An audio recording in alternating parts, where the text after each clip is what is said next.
on est dans mon atelier qui est situé à la Trinité-sur-Mer. J'ai deux postes en fait, comme j'ai deux casquettes, poste verrier, donc voilà, avec un chalumeau, concentrateur d'oxygène, bouteille de gaz, four de recuisson, si les perles elles ont besoin d'un petit massage à chaud.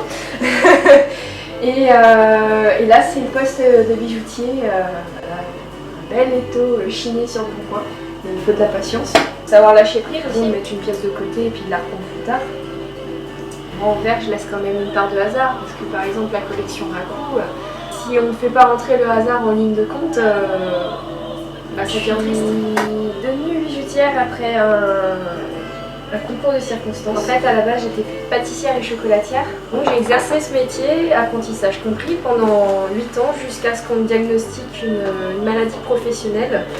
Il a fallu se reconvertir. J'ai découvert le monde du verre à la flamme. Enfin, j'ai toujours aimé faire des bijoux aussi, hein, quand j'étais petite. J'ai commencé avec les perles de rocaille, et puis après on évolue techniquement, on découvre d'autres choses, on devient curieux, tout ça. Et une évolution naturelle en fait. En 2013, j'ai postulé pour une école, qui s'appelle l'école Tanné à Ploermel. J'ai été reçue et je me suis formée là-bas pendant 2 ans. Donc j'ai eu mon CAP, j'ai passé le diplôme interne de l'école. J'ai été reçue, major de ma promotion. Ici, là, je suis autour de 500, entre 500 et 800 degrés ici. C'est ça qui est magique avec le verre. On est sur quelque chose de solide à froid et lorsqu'on le chauffe, il passe par des tas d'états au final. C'est ni plus ni moins de la sculpture. Hein. Une fois que la perle va être formée, ou au moins avoir le diamètre recherché, le diamètre définitif, je laisse un peu refroidir. Il faut que la perle elle soit autour de 500 degrés environ pour pouvoir coller la feuille d'argent. Je ne sais pas une science exacte, hein. Même quand on fait deux perles ensemble, vraiment en même temps, elles ne se ressemblent pas. Il peut y en avoir une qui aura un tout petit peu plus de vert et l'autre non. Il y en a une qui sera peut-être un peu plus ronde que l'autre.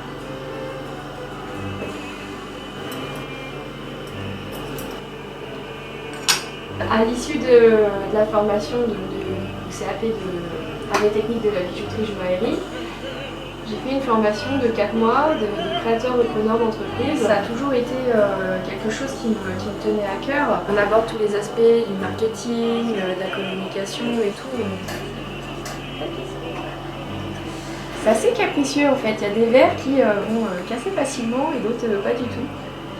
Ça dépend. C'est un immense terrain de jeu, un immense champ d'exploration en fait. Ce que j'aime aussi c'est pouvoir retrouver un peu la nature. Je peux rester des heures à contempler les feuilles en décomposition. Parce qu'en fait il y a tout un réseau veineux, réseau de dentelles qui me fascine. Je laisse beaucoup mon imagination travailler toute seule en fait. Quand j'ai une commande particulière, je vais travailler différemment. C'est-à-dire que je vais essayer de m'inspirer de la personne, de ce qu'elle va me dire aussi sur elle, sur son histoire, sur ce qu'elle veut. Là, c'est deux manières de travailler différentes qui sont tout aussi intéressantes. En fait. Je propose aux futurs mariés de fabriquer l'alliance de début de leur cœur. Je les accueille une demi-journée où on voit les attentes de chacun, les goûts de chacun, les tours de doigts, très important. Et ensuite, chacun vient son tour dans l'atelier. Ils se mettent à mon poste là, à mon poste de bijoutier. Et moi, je les accompagne en fait dans les gestes. En bijouterie, on a beaucoup de techniques, c'est-à-dire qu'on va par exemple partir d'un plané, donc c'est une plaque de métal. Là, on va découper la forme, on va faire tout ce qu'on veut avec. Ou alors, on va partir de fil, ou alors on va partir de grenaille qu'on va venir faire fondre au chalumeau, dans un creuset, et ensuite on va couler ça. Alors, soit dans des lingotières, pour faire du fil ou autre, soit dans de l'os de sèche, qu'on a au préalable sculpté. On vient s'en servir en fait, comme un moule classique, c'est-à-dire qu'on va mettre à plat cette partie-là, on va insérer un objet, on va venir plaquer et presser deux os ensemble, en prenant soin de faire des repères, etc. Et ensuite on va rouvrir, on va récupérer l'objet, on va creuser une cheminée, des évents, et on va tout refermer, bien lier le tout, et puis on coule l'argent en fusion dedans. L'argent ou l'or même, hein. C'est possible de faire du fond à l'or.